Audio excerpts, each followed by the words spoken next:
Сіздерге бүгін қонақ дастарханыма әрдайым дайындайтын топ 3 пирогтар мен торттың рецебін ұсынғым келеді. Ол бірінші пирогым осы заливной пирог, оның үстіне персик, абрикос немесе жидектерді қойсаңыздар болады, өте керемет болып шығады. Ол пісем дегенше мен медовиктің рецебін дайындап қойдым. Медовигім әрдайым дастарханымнан қалмайды, себебі қонақтарыма қатты ұнайтын болғандықтан жасап тұрамын. Медовигімді да тезірек дайындап, листтерге салып дайындап қойдым. Ал медовик пісем дегенше үшінші ол орео пирогын дайындап жатырмын. Өте тез дайындалады және де тез піседі. Ешқандай қиындықсыз жасалады. Алғаш рет жасап тұрсаңыз да осы пирогтарды міндетті түрде жасап көрсеңіздер, өкінбейсіздер.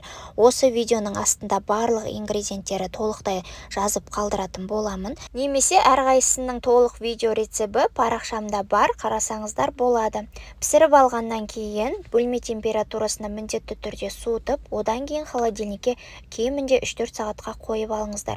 Сол кезде пирогтарыңыз осылай теп-тегіс болып керемет болып кесілетін болады.